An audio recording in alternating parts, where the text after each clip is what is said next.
ദൈവം എന്തിനാണെന്ന് ചോദിച്ചാൽ നമ്മൾക്ക് ഇഹത്തിലും പരത്തിലും ദൈവത്തിൽ സന്തോഷിക്കാനാണ്. അപ്പോൾ എൻ്റെ മക്കൾ മുന്നോട്ട് പോകുമ്പോൾ, ദൈവമായി മുന്നോട്ട് പോകുമ്പോൾ ശ്രദ്ധിക്കേണ്ടത്, പ്രതികൂല കാലാവസ്ഥയിൽ കർത്താവിനെ പോലെ സന്തോഷിക്കാനും സംതൃപ്തി അടയുവാനും ആവശ്യമായ പരിശുദ്ധാത്മാവിനാൽ. അതാണ് ഈ ഇവിടെ ഒരു പ്രോബ്ലം എന്ന് വെച്ചാൽ, നമ്മൾ ഈശോ ഉണ്ടെങ്കിലും പിന്നെയും ഈശോ പരിശുദ്ധാത്മാവിനെ കുറിച്ചാണ് സംസാരിക്കുന്നത്. അപ്പോൾ നമ്മൾ പറയും, എന്തിനാ പരിശുദ്ധാത്മാവ്, ഈശോ ഉണ്ടല്ലോ എന്ന് പറയും.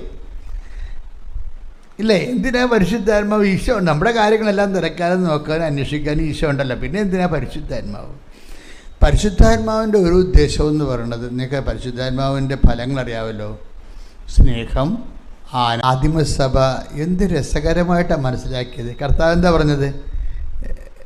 കൽപ്പനകൾ 10 കൽപ്പനകളെ 2ആയി ചുരുക്കാം, അല്ലേ? എല്ലാത്തിനും ഉപരി ദൈവത്തെ സ്നേഹിക്കുക, നിന്നെപ്പോലെ തന്നെ നിൻ്റെ. അപ്പോൾ ഈശോ ഈ 10 കൽപ്പനകളെ 2ആയി ചുരുക്കിയിട്ട് ആദിമസഭ ഈശോനെ അനുഭവിച്ചപ്പോൾ ഈ കൽപ്പനകളെ പരിശുദ്ധാത്മാവിൻ്റെ ഫലങ്ങളായിട്ട് ആണ് അവരനുഭവിച്ചത്. കൽപ്പനകൾ നമ്മളിപ്പോൾ പെന്തക്കോസ്തയിലേക്ക് പോവുകയാണ്. അടുത്ത ആഴ്ചയിൽ നമ്മൾ പെന്തക്കോസ്ത 50-ാം പെരുന്നാൾ ആഘോഷിക്കുകയാണ് സഭ. എന്താ പരിശുദ്ധാത്മ വെളിപ്പെടുത്തുന്നത്? ഈ കൽപ്പനകളുടെ പ്രായോഗിക തലങ്ങളിലുള്ളത് കൽപ്പനകൾ നിറവേറ്റാനും നിറവേറ്റിക്കൊണ്ട് വചനത്തിൻ്റെ ആത്മസംതൃപ്തി അടയുവാനും ഒക്കെ നമ്മളെ സഹായിക്കുന്നത് കൽപ്പനകളുടെ പ്രയോഗത്തിലൂടെ നമ്മൾ അനുഭവിക്കുന്നത് പരിശുദ്ധാത്മാവിൻ്റെ ഫലങ്ങളാണെന്ന്.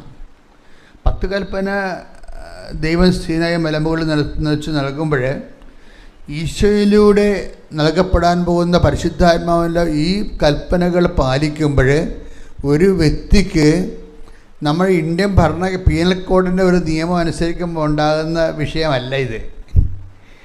നമ്മൾ എന്തെല്ലാം നിയമങ്ങൾ, ഇന്ത്യൻ ശിക്ഷാ നിയമങ്ങളില്ലേ, അപ്പോൾ ഈ ഇന്ത്യൻ ശിക്ഷാ നിയമങ്ങൾ നമ്മൾ ആർക്കും അറിയത്തില്ല. വല്ലൊരു പോലീസുകാർ പിടിക്കുമ്പോഴായിരിക്കും നമുക്ക് ഇന്ന വകുപ്പ് വെച്ച് നമുക്ക് ശിക്ഷയും, പിന്നെ കോടതി ചെല്ലുമ്പോഴാണ് അയ്യോ ഞാനൊരു സമരത്തിന് പോയിട്ട് അവസാനം ഞാൻ ക്രിമിനൽ കേസിൽ പ്രതിയായി. കോടതി ചെല്ലുമ്പോഴാണ് അറിയണത് ഞാൻ ഇത് ഇവിടുന്ന് തടി ഊരാൻ പാടാണെന്ന്. ക്രിമിനൽ കേസിൽ പോലീസ് പെടുത്തിയിരിക്കുകയാണ്, ഇപ്പോഴും കേസ് പറഞ്ഞുകൊണ്ടിരിക്കുകയാണ്. അപ്പോൾ എന്താ പ്രശ്നം വെച്ച് കഴിഞ്ഞാൽ, പീനൽ കോഡ് അനുസരിക്കുന്ന പോലെ അല്ല ദൈവകൽപ്പനകൾ അനുസരിക്കുന്നത്. ദൈവകൽപ്പനകളിലെല്ലാം ഇപ്പോൾ പരിശുദ്ധാത്മാവ് എന്താ പറയണത്? പരിശുദ്ധാത്മാവിൻ്റെ ഫലങ്ങൾ